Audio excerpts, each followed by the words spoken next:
محرم سے عزاداران حسین اپنا سب کچھ چھوڑ کر مولا کے غم میں آ کر یہاں پہ شریک ہوتے ہیں یا جہاں جہاں مجالس ہو رہی ہے اپنا سب کچھ کام چھوڑ کر ان مجالس میں شرکت کرتے ہیں۔ یہ محبت اہل بیت کا تقاضا ہے، اس صرف دعوائی نہیں بلکہ عملاً اس محبت کے ساتھ عزاداری میں شرکت یا عزاداری کو برپا کرنا، گریہ وزاری، ماتمداری، یہ تقاضۂ محبت اہل بیت ہے۔ اس تقاضے کو ہم کما حقہ تو ادا نہیں کر سکتے، لیکن اپنی ساتھ اور اپنی حیثیت کے مطابق ہر کوئی چھوٹے سے بڑا، مرد ہو کے عورت، جوان ہو کے بوڑھا، اپنی حیثیت سے اس عظیم مقصد میں شرکت کی کوشش کرتا ہے انسان۔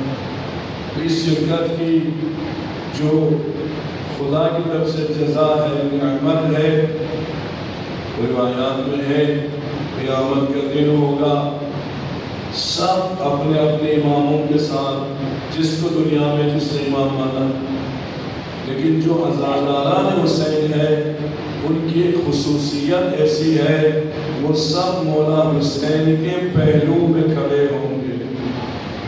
تو مولا حسین سب سے پہلے انہی عزاداران اور پیروکاران کو جنت میں لے کے داخل ہوں گے۔ تو عظمت یہ ہے مولا حسین کے عزاداروں کی۔ سب اہل محشر دیکھتے ہیں کہ مولا حسین کے پیروکاران، عزاداران کا مقام اتنا بلند ہے، تو سب رشک کرتے ہیں، تمنا کرتے ہیں کاش ہم بھی دنیا میں حسین کے عزاداروں میں شریک ہوتے، کیا ہم بھی مولا کے پیروکاروں میں داخل ہوتے۔ تو آج یہ مقام ان عزاداروں کو ملا ہے، ہمیں بھی خدا عطا کرتا، تمنا کرتے ہیں۔ اور امام صادق علیہ السلام فرماتے ہیں جو ایک آنسو غم حسین میں بہاتا ہے، اس آنسو کی تعلقی، اس کی طاقت، اس کی حرمت خدا کا نام ہے کہ ایک آنسو جو عزاداران حسین گرا ہے، اس میں اتنی طاقت ہے وہ پوری جہنم گزار سکتا ہے۔ وہ جہنم کی آگ جو دنیا کے پانی میں ایک چنگاری پڑ جائے، دریا میں آگ لگ جائے، سمندر میں آگ لگ جائے، غم حسین کے آنسو میں وہ طاقت دلی ہے، وہ طاقت مظلومیت ہے، وہ طاقت اہل بیت ہے، وہ محبت اہل بیت کا تقاضا ہے۔ اس ایک آنسو میں طاقت کی پوری جہنم کو بجھا دے، جہنم کو خاموش کر دے۔ ان کے جو حسین کے پیروکاران بھی ہے اور عزاداران بھی ہے، اس لیے ان مجالس کو کم نہ سمجھے، ان مجالس کو یہ عبرت سمجھے، مولا حسین کی درسگاہ سمجھے۔ اور جو مدرسے میں داخل ہوتا ہے، مدرسے کا اس کی نظر ہوتی ہے کہ میرے مدرسے میں آنے والا کیا صحیح طور پہ درس دے رہا ہے یا صرف حاضری لگوانے کے لیے آتا ہے۔ جو درس لیتا ہے وہ مستحق نعمات و انعامات ہو جاتا ہے، اور جو صرف آتا ہے اس کے لیے زحمت کا کچھ نہیں ہے۔ تو بس حسین کی درس میں آنے کے بعد خالی ہاتھ جائے، اس سے محرومیت کیا ہے؟ سب سے بڑی محرومیت در حسین پہ آنے کے بعد، مدرسے حسینی میں آنے کے بعد خالی ہاتھ جائے، وہ سب سے بڑا محروم ہے۔ فطرس عذاب الہی میں مبتلا ہے، پتہ کتنے سالوں سے پڑا ہوا ہے۔ ایک آباد بیابان میں جب پتہ چلا حسین کی ولادت ہوئی، جبرائیل سے عرض کیا مجھے بھی ساتھ لے، واقعہ بیان کیا، تو وہاں پہ رسول نے فرمایا اب یہ میرے حسین کے در پہ آیا ہے، آج آئے حسین، میرے گھر پہ حسین آئے۔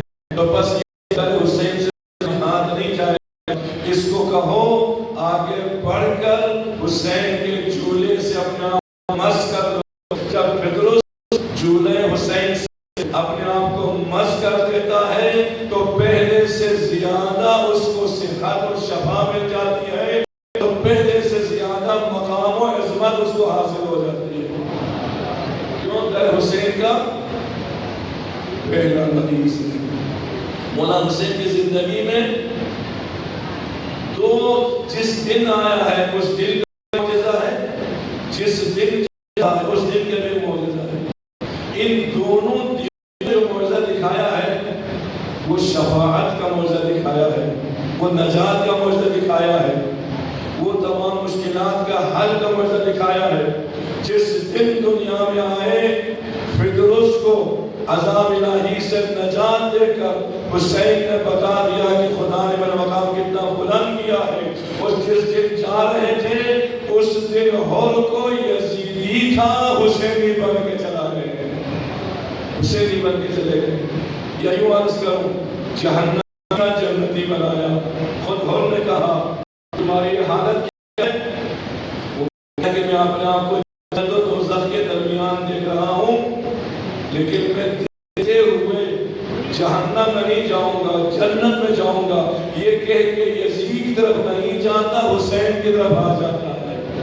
اور شاید اس کو یہ پتہ بھی ہوگا ہور کو کہ یہ جنت کیوں نہ حسین کی طرف، رسول نے اور اللہ تعالیٰ کے حکم سے حسین کو جوانان جنت کا سردار بنا دیا ہے۔ تو اس حسین کے ذکر کو معمولی نہ سمجھنا، اس ذکر سے روحانی انقلاب پیدا ہوتا ہے، انسان بدل جاتا ہے۔ تو میں اس حکم سے لے کر عباد الرحمن، اور عباد الرحمن کا کامل نمونہ میں نے کہا تو مولا حسین کے ساتھ ہے۔ جو 72 اصحاب ہیں وہ عباد الرحمن کا کامل نمونہ ہے، جن کے اوصاف خدا قرآن میں سورہ فرقان میں بیان کر رہا ہے 9 آیتوں میں یہ سب کچھ بیان ہے۔ ان آیتوں میں پہلا میں نے 4 تقریباً صفات بیان کی ہے۔ پہلی صفت یہ ہے کہ الذین یمشون فی الارض ہونا، وہ زمین پر اطمینان و سکون و تواضع و انکساری کا سرچین کرتے ہیں، ان میں تکبر غرور نہیں۔ تکبر شیطان کا کی صفت ہے، تواضع و انکساری انبیاء کی صفت ہے، تو وہ صفت اس کے اندر موجود ہے عباد الرحمن پہلی۔ دوسری صفت کیا ہے؟ وَإِذَا خَاطَبَهُمُ الْجَاهِلُونَ قَالُوا سَلَامًا، جاہل جب ان سے مخاطب ہو کے اذیت و عذاب میں گالی گلوچ میں مخالفت کرے تو وہ قالوا سلام گزر جاتے ہیں، ان کو جواب نہیں دیتے۔ انہوں نے جو تمیزی نہیں کی ہے اس کا جواب نہیں دیتے، اپنے وقار کو برقرار گزر جاتے ہیں۔ اور تیسری صفت کیا تھی؟ تیسری صفت یہ ہے الذین یقیمون لربہم سجدا وقیاما، وہ رات یبیتون، وہ رات کرتے ہیں خدا کی یاد میں، رکوع کرتے ہوئے، سجدہ کرتے ہوئے اور قیام کرتے ہوئے۔ میرے ذکر الہی میں رات کرتے ہیں، یعنی ہمیشہ خدا کی یاد میں رہتے ہیں، خدا کے ذکر کو اپنے دل کے لیے سب سے اور سب سے بڑی طاقت کو مانتے ہیں۔ یہ 3 صفتیں ہم نے عرض کیا۔ آج جو جہنم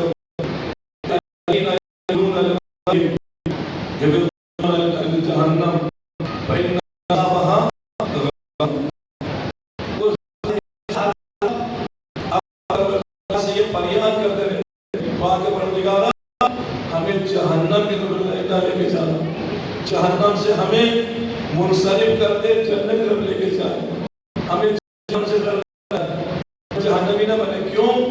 ان عذاب جہنم کا جو عذاب ہے نا وہ سب سے خطرناک عذاب ہے، جو نقصان کے علاوہ اس سے کوئی فائدہ نہیں، کوئی تباہ و برباد کر دیتا ہے بادشاہ، یہاں تک انسان کی ہڈیوں میں آگ لگ جاتی ہے۔ قرآن کیا کہتا ہے؟ جہنم کا جو ایندھن ہے الناس والحجارہ، پتھر بھی جہنم کا ایندھن ہے، انسان بھی ہے۔ تو جب پتھر کو آگ لگ جائے جہنم کی آگ سے تو انسان کی کیسی ہے؟ اللہ، ایک چنگاری اگر انسان پہ پڑ جائے پورا جسم پگھل کے ختم ہو جائے، اتنی حالت ہے جہنم کی آگ میں۔ تو وہ کیا کہتے ہیں کہ اس جہنم کی آگ سے میں بچانا بڑا خطرناک سخت عذاب ہے ان کے لیے جو تیری نافرمانی کرتے ہیں، جو گناہ معصیت میں گزارتے ہیں، جو کافرین ہیں، منافقین ہیں، مشرکین، ہمیں ان میں قرار دے۔ انہوں کے دل میں جہنم کا خوف، عذاب کا خوف ہے، عذاب کا خوف نہیں۔ اصل میں قرآن کیا کہتا ہے؟ قرآن کہتا ہے جس کے دل میں خوف خدا ہو، یعنی کہیں خدا ناراض نہ ہو جائے، کہیں خدا رحمتیں روک نہ دے، کہیں ان لوگوں میں شامل نہ ہو خدا کی نافرمانیوں سے جو جہنم میں جانے والے، عذاب میں مبتلا ہونے والے، وہ خوف خدا رکھتے ہیں۔ سورہ رحمان ارشاد خداوندی ہے وَلِمَنْ خَافَ مَقَامَ رَبِّهِ جَنَّتَانِ، جس کے دل میں خدا کا خوف ہے، خدا کا خوف یعنی خدا کے قہر کا خوف، خدا کے عذاب کا خوف، خدا کی ناراضگی کا خوف، رحمتوں کے رک جانے کا خوف۔ جب یہ خوف ان کے دل میں آ جائے تو وہ ہمیشہ خدا کی رعایت کے لیے کام کرتے ہیں۔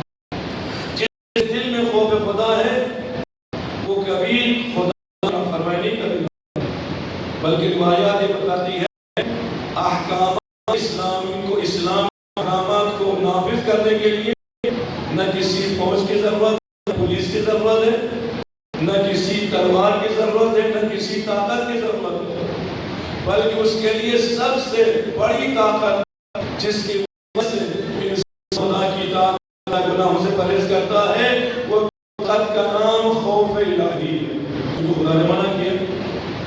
جس کے دل میں خدا کا خوف ہے وہ تکبر نہیں کرے گا۔ خدا کہتے ہیں تکبر میرا لباس ہے، تم میرے لباس چھینو گے جہنم میں چلے جاؤ گے۔ تو خدا کا خوف جس کے دل میں ہے وہ ایک دوسرے کے حقوق کو ادا کریں گی۔ کیوں؟ اس لیے حقدار کا حق ادا نہ کرے تو خدا اس وقت تک اس کو معاف نہیں کرتا جب تک حقدار معاف نہیں کرتا۔ حقوق دو قسم کے، حقوق اللہ ہے اور حقوق عباد ہے۔ حقوق اللہ نماز روزہ حج وغیرہ ہے، خدا معاف کر سکتا ہے اور ہمارا ہے بھی، لیکن جو حقوق العباد ہے، لوگوں کے حقوق ہے، اور کے حقوق، کے حقوق، رشتہ داروں کے حقوق، مومن کے حقوق، ہمسائے کے حقوق، ہمسفر کے حقوق، دوستوں کے حقوق، ان حقوق کو خدا معاف نہیں کرتا، حقدار معاف نہیں کرتا۔ کیوں؟ امام کی سیرت پہ چلیں گے، امام کے کردار مطابق عمل کریں گے، امام جیسے چاہتے ہیں ویسے ہم اپنی زندگی کو بنائیں، عمل پر اہل بیت کے کتاب عمل کریں تو امام بھی یہی پہ فرما رہے ہیں۔ ہم بھی تو جہنم کا خوف نہیں رکھتے۔ کیوں؟ جہنم تو گناہگاروں کے لیے ہے، ہمارے ماننے والے گناہگار نہیں ہو سکتے۔ ہمارے ماننے والوں کو خدا نے مقربین میں شامل کیا ہے، اور مقربین وہ ہیں جن کو خدا بغیر حساب و کتاب کے جنت میں داخل کر دیتا ہے۔ قرآن کی طرف سے موجود ہے۔ تو بس یہ ہے کہ وہ خوف خدا دل میں رکھے۔ خوف خدا سب جاننا، اپنے دل میں خدا کا خوف پیدا کریں۔ کیسے پیدا کریں گے؟ ہمیشہ خدا کو یاد رکھیں، ہر موقع پہ، جیسے مولانا نے فرمایا میرے ماننے والوں کی اہم نشانی یہ ہے وہ ہمیشہ خدا کی یاد میں ہوتے ہیں۔ خلوت میں انسان اپنے آپ کو آزاد سمجھتا ہے نا، کوئی دیکھنے والا سننے والا نہیں، خدا ہے، خدا دیکھ بھی رہا ہے، سن بھی رہا ہے۔ لوگوں کے سامنے بھی انسان چاہتا ہے کہ ان کو پتہ چل جائے میں نیک ہوں، یہاں بھی خدا دیکھ رہا ہے، سن بھی رہا ہے۔ امیر ہو پھر بھی خدا دیکھ رہا ہے، غریب ہو پھر بھی خدا دیکھ رہا ہے، مرد ہو عورت ہو، جس بیمار ہو صحت مند ہو، خدا دیکھ رہا ہے۔ جب خدا ہر حالت میں دیکھ رہا ہے، ہمارا ایمان ہے لا یدرک الابصار وهو یدرک الابصار، کوئی آنکھ اس کو دیکھ نہیں سکتی، وہ ہر ایک کو دیکھ رہا ہے۔ کوئی اس کو سن نہیں سکتا، وہ سمیع بھی ہے، بصیر بھی ہے، دیکھ بھی رہا ہے، سن بھی رہا ہے۔ تو بس جب اس طرح خدا کو یاد رکھیں کہ وہ دیکھ رہا ہے، سن رہا ہے، تو پھر ہر وقت اپنے آپ کو خدا کی نگاہوں کے سامنے انسان پاتا ہے تو خدا سے شرم کرتا ہے، خدا سے حیا ہو جاتی ہے۔ تو انسان گناہوں سے اسی طرح پریکٹس کرنے سے انسان ایک وقت ایسا آتا ہے اس کے دل میں سوائے خدا کے اور کچھ نہیں ہوگا۔ 7 بہاروں سے کربلا میں پانی بند، اس حسین کو یاد کریں، بلکہ پانی جب بھی پیو پیاسے امام کو یاد کرو۔ کہ صرف امام کی نہیں تھے، بچے بھی اللہ سے نمازیں بلند کر رہے تھے. 3 دن سے یہ بند ہے. بچوں کے لیے ماں کا دودھ خشک ہے. سکینہ اپنی پیاس سے پریشان نہیں، سکینہ اپنے بھائی اصغر کے لیے پریشان ہے. میرا بھائی اصغر پیاسا ہے، ماں کا دودھ خشک ہے. لیکن ایک مرتبہ سکینہ کے ذہن میں ترکیب آئی. ترکیب یہ ہے شاید کوئی نہیں سکے گا، اصغر کے لیے پانی لایا تو میرا صحیح لائے گا. ہاتھ میں مشکیزہ لیا، چل کے چچا کے پاس آئی. چچا جان میرا اصغر پیاسا ہے، دن سے ماں کا دودھ خشک ہے، کیا تھوڑا سا پانی لا سکو گے؟ اللہ اکبر. بس کوئی اجازت نہیں کرتی تھی.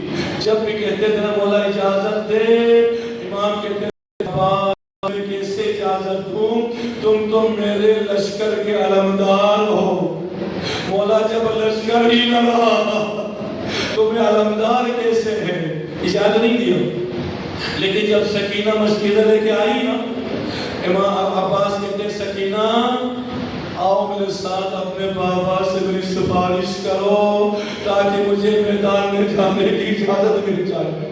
تاریخ کہتی ہے ایک ہاتھ میں سکینہ، ایک ہاتھ میں تلوار. سکینہ کے ہاتھ میں چھوٹا سا مشکیزہ لے کے جب امام کے خیمے کی طرف آئے، امام نے جب دیکھا سکینہ عباس کو لے کے آ رہے ہیں، امام نے مسند چھوڑی. خیمے کے دروازے پہ آ کر پہلا جملہ امام کا یہ تھا سکینہ عباس تم سفارش ایسی لے کے آئے ہو، میں انکار نہیں کر سکتا.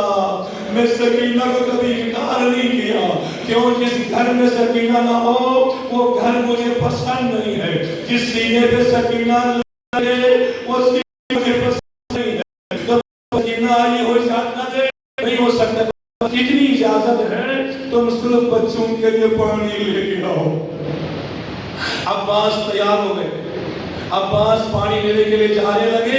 ادھر جناب زینب نے عباس میدان میں جا رہے ہیں. پھر عباس کو بلاؤ. عباس بیٹھ کے رو رہی ہے. آقا زادی رو کیوں رہی ہو؟ کہا عباس میں نے سنا ہے کہ تم میدان میں جا رہے ہو. ہاں آقا زادی مجھے پانی لانے کی اجازت ملی ہے. زینب کیا فرمایا؟ عباس بات نہیں، بات یہ میں صبح سے دیکھ رہی ہوں جو میدان میں گیا واپس نہیں آیا، اس کی لاش ہی آئی ہے، تم بھی جا رہے ہو. آقا زادی اجازت دو پانی لے کے آؤ. جناب زینب نے ایک اور جملہ کہا، پتہ نہیں عباس کے دل پہ کیا گزری ہوگی. ایک جملہ کہا عباس آج زینب کو یقین ہو گیا ہے. آقا زادی کس بات پہ کہا؟ عباس جب گھر کے صحن میں تھی بابا وہاں موجود تھے، اتنی ہوا چلی میرے سر سے چادر ہٹ گئی. جو ہی چادر ہٹی میرے بابا رونے لگے. بابا رونے کر میں بھی رونے لگے. بابا پوچھتے ہیں جب زینب کیوں روتی ہو؟ بابا آپ کیوں رو رہے ہو؟ کہا زینب میرے رونے کا سبب ہو رہے. میں نے اصرار کیا تو کہا زینب آج میرے گھر کے صحن ہو، بابا پاس بیٹھی ہو،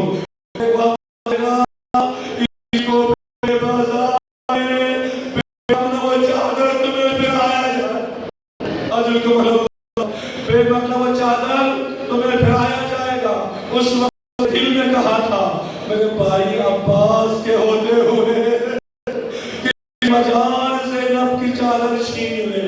عباس آج تم میدان میں جا رہے ہو نا، مجھے یقین ہو گیا زینب کی چادر نہیں بچے گی. بلکہ میں نے یہاں پہ روایت میں پڑھا کہ جناب زینب نے عورتوں کو بھی، خواتین کو وعدہ کیا تھا اپنی چادر کی پرواہ نہ کرنا، میرا عباس زندہ ہے، میرا محمد زندہ ہے. لیکن تاریخ یہ کہتی ہے ادھر سے عباس نکلے میدان کی طرف، ادھر زینب نے بیویوں کو جمع کیا. بیویوں اپنی اپنی چادر کی خود حفاظت کر لو، میری چادر کا محافظ میدان میں چلا گیا. عباس گئے. تاریخ کہتی ہے اکیلے عباس نے 3000 کا مقابلہ کیا. گاجر مولی کی طرح کاٹتے ہوئے عباس آگے بڑھے. اکیلے عباس نے نہر علقامہ پہ قبضہ جمایا. اللہ نہر پہ قبضہ جمایا, گھوڑے کو دریا میں ڈال دیا. سب سے پہلے مشکیزہ سکینہ کو پر کیا, سکینہ کا مشکیزہ بھرا باندھا.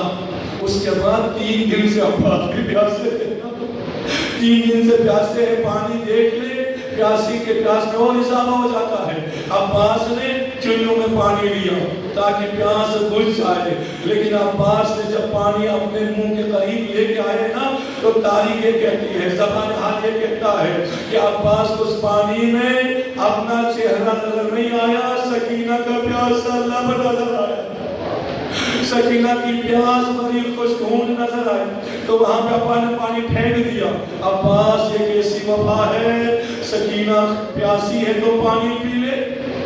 اور ایک روایت میں یہ بھی پڑھا, گھوڑا تم بھی تو پیاسے ہو نا, تم بھی پانی پی لو, گھوڑا پانی کے اندر ہے. لیکن جب امام نے کہا, مولا نے کہا پانی پی لے, تاریخ میں علماء کہتے ہیں کہ جب اس کے ایک مرتبہ عباس نے دیکھا کہ گھوڑا بار بار خیمگاہ کی طرف اشارہ کر رہا ہے. کوئی بہت بے زبان گھوڑا یہ بتا رہا کہ مولا میں کاسی پیسے پانی پیوں, خیمگاہ میں بچے پیاسے ہیں, اللہ تشہد کی آوازیں بلند ہو رہی ہیں. امام نے عباس نے مشکل بنا بچہ لمحہ میں چلے. اب یہاں پہ برسات نے ایک مرتبہ بلند آواز سے آواز دی, چاروں طرف سے حملہ کر دو, خبردار خیمگاہ میں پانی نہ پہنچنے پائے. جب ہم پیاسوں کا مقابلہ نہیں کر سکتے تو سیراب لوگوں کا مقابلہ کیسے کر سکیں گے. چاروں طرف سے حملہ ہوا, ہر ایک نے کوئی تلوار مار رہا ہے, کوئی تیر سے حملہ کر رہا ہے, کوئی نیزے سے حملہ کر رہا ہے. لیکن ایک کمیگاہ سے ایک ظالم نے ایسی تلوار اٹھائی, عباس کے بائیں بازو پہ اس نے وار کیا. عباس کا بائیں بازو کٹ گیا, علم گرنے لگا. عباس نے بائیں ہاتھ سے علم کو پکڑ لیا, آگے بڑھے, آپ کو پرواہ نہیں, ہاتھ کٹ گیا ہے, آگے بڑھ رہے ہیں. لیکن ایک وقت ایسا بھی آیا, ایک ٹھہرو بھی ضرور اشارہ کر لیا نا, ایک وقت ایسا بھی آیا کہ عباس آگے بڑھ رہے ہیں, بائیں ہاتھ میں علم ہے, آپ لڑ بھی رہے ہیں. ایک وقت آئے اس ظالم نے ایک کمینگاہ سے سوار کیا, عباس کا بائیں بازو بھی کٹ گیا, علم سرنگون ہو جاتا ہے. لیکن عباس اپنے روح سے جنگ کرتے ہوئے آگے بڑھ رہے ہیں. بڑھتے بڑھتے جب ایک مقام پہ پہنچے, پھر بھی عباس امید کے ساتھ ہے, گھوڑا مجھے اسی حالت میں پہنچا دو خیمگاہ, سکینہ پیاسی ہے, بچے پیاسے ہیں, ایسی حالت میں مجھے پہنچا دو. لیکن ایک ظالم نے ایسا نشانہ لیا, مشک سکینہ کو تیر مارا, مشک سکینہ بہہ گیا. پانی جب بہہ گیا عباس رک گیا, گھوڑا مجھے خیمگاہ لے جانا, اب مجھے خیمگاہ لے جانا, میں سکینہ کو کیا منہ دکھاؤں, بچے میں انتظار میں ہیں. اسی حالت میں جب کھڑے تھے ایک ظالم نے ہاتھ میں گوشت لے کے آگے بڑھا. کہا عباس ہم نے سنا تھا آپ بڑے بہادر ہیں, آپ بڑے طاقتور ہیں, آپ نے انگلی آنے کا کہا, کاش تم اس وقت آ جاتے, میرے ہاتھ سالم ہوتے, تجھے پتہ چل جاتا حسین کا ناصر کون ہے. میرے ہاتھ نہیں, اب تو جانا ہو. وہ ظالم کیا کہتا ہے سنو گے, وہ کہتا ہے عباس تیرے ہاتھ نہیں ہے نا, میرے ہاتھ تو سالم ہے. اس نے گرز اٹھائی, عباس کے سر پہ گرز ماری. عباس نے کہا ادرکنی یا مولا, مولا میری مدد کے لیے آ جائے. ادھر امام نے عباس نے ادرکنی کہا, ادھر حسین کے ہاتھ کمر میں لگے, چپ کے کہا الان انکسر ظہری. عباس حسین کی کمر ٹوٹ گئی, حسین کی کمر ٹوٹ گئی. حسین گھوڑے پہ سوار ہوئے, جیسے ہی پہنچے آخر جملہ, جیسے ہی پہنچے عباس کے سرانے پہنچے. جب عباس نے محسوس کیا کوئی سرانے آ گیا ہے, شاید عباس نے یہی سوچا ہوگا کوئی سرکار نکل رہا ہے. وہ کہتا ہے آنے والا انتظار کرنا, میں نے اپنے آقا کو بلایا ہے, میرا بھائی حسین کو آنے دے, ان کی آخری زیارت کرنے دے, مجھے مہلت دے. امام زمین پہ بیٹھ گئے. عباس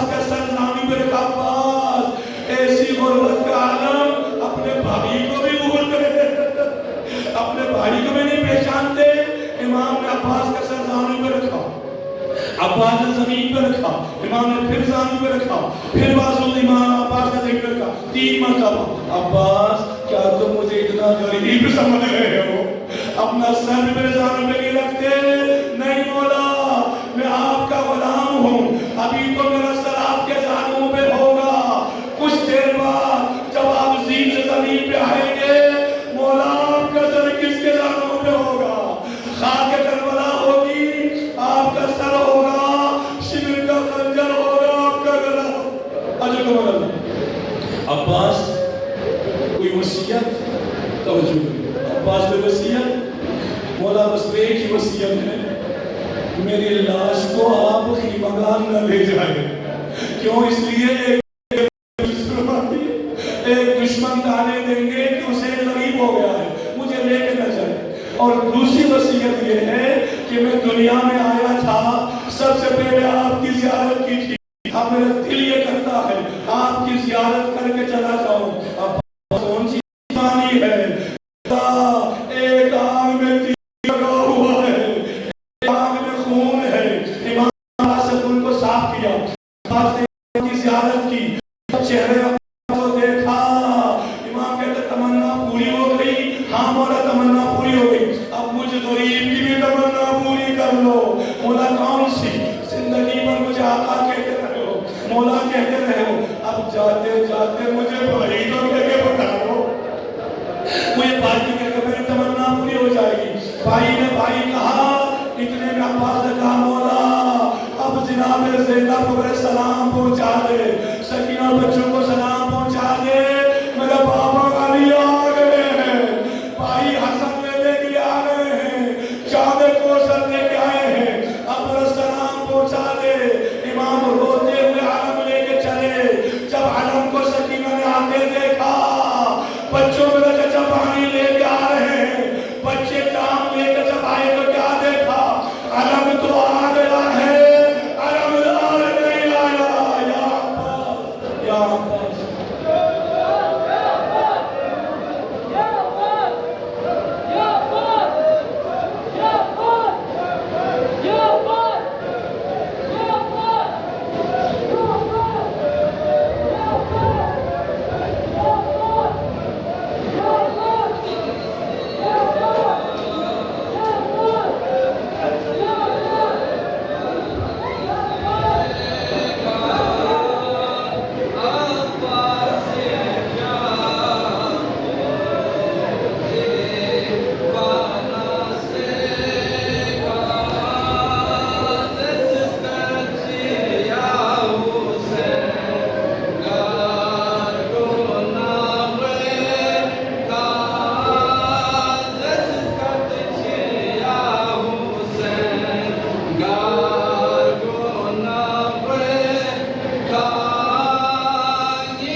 Yeah.